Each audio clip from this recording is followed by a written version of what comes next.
नमस्कार। आज की वीडियो में हम गीता श्रीमद् भगवद गीता के बारे में कुछ बातें बता रहे हैं और गीता जी का क्या महत्व है, गीता क्या है। गीता जरूर पढ़ना चाहिए, हर आदमी को पढ़ना चाहिए। गीता क्या है? गीता क्या है, पहले ये जानते हैं कि गीता क्या है। गीता वास्तव में साक्षात भगवान का हृदय है। क्या है? भगवान का हृदय है। स्वयं भगवान ने कहा है, गीता में हृदयम पार्थ। तो गीता जो है साक्षात भगवान का अर्थ है। गीता जी के मुख्य सिद्धांत क्या है? गीता जी के मुख्य सिद्धांत शरणागति है। शरणागति है। और गीता की मुख्य बात क्या है, ये जानना चाहिए। गीता की मुख्य बात क्या है? गीता क्यों पढ़ा जाए? गीता भगवान की स्वयं की वाणी है। गीता भगवान की स्वयं की वाणी है। संपूर्ण वेदों का सार उपनिषदें हैं। उपनिषद जो है वो संपूर्ण वेदों के सार हैं, उनके आशय हैं। और उपनिषदों का सार गीता है, यानी वेदों का सार उपनिषद और उपनिषदों का सार गीता है। उपनिषदों का सार होने पर भी, उसके बावजूद भी गीता बहुत ही अलौकिक ग्रंथ है।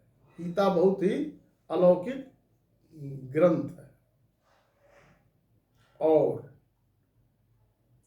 गीता जो मनुष्य शुद्ध चित्त होकर प्रेम पूर्वक गीता शास्त्र का पाठ करता है, जो मनुष्य प्रेम पूर्वक शुद्ध मन से सहृदय भाव से गीता शास्त्र का पाठ करता है, वह भय और शोक से रहित हो जाता है और भगवान के अंत में भगवान के परम धाम को प्राप्त करता है।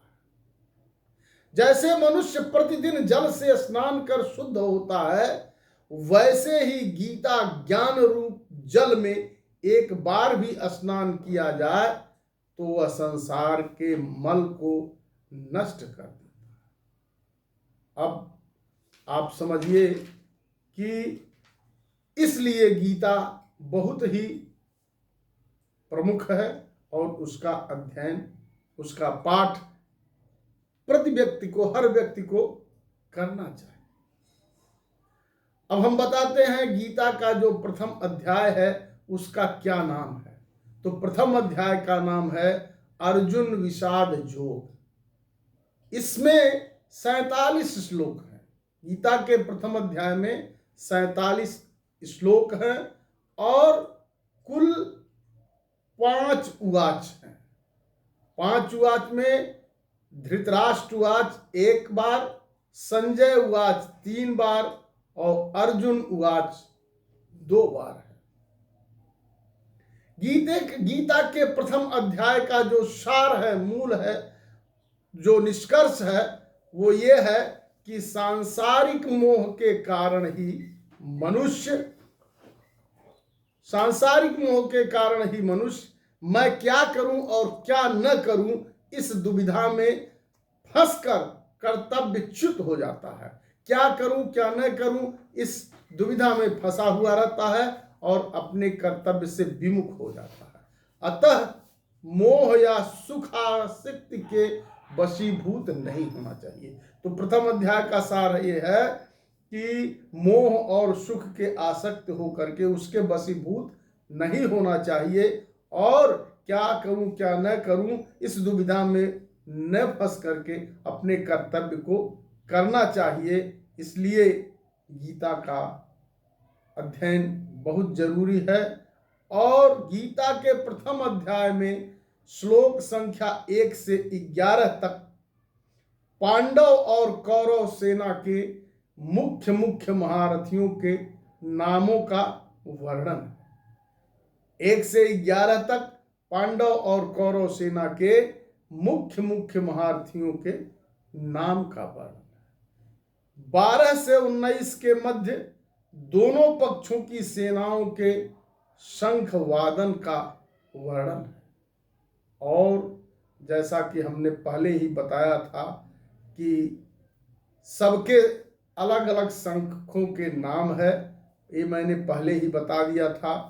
उसमें से भगवान श्री कृष्ण के शंख का नाम पांचजन्य और अर्जुन के शंख का नाम देवदत्त। इस तरह से हम इस प्रथम अध्याय का 12 से 19 तक बताए और श्लोक संख्या 20 से 27 में अर्जुन के द्वारा सेना का निरीक्षण है। 28 से 47 के बीच में अर्जुन के द्वारा कायरता, शोक, पश्चाताप युक्त जो वचन है, जो उन्हें डर है, जो उन्हें मोह है, वो शोकाविष्ट अर्जुन की अवस्था का वर्णन। इस तरह से पूरे प्रथम अध्याय में 47 श्लोक हैं। जय श्रीमन नारायण, जय श्री कृष्ण, जय श्री कृष्ण, जय हो श्रीमद् भगवत गीता, जय श्री कृष्ण।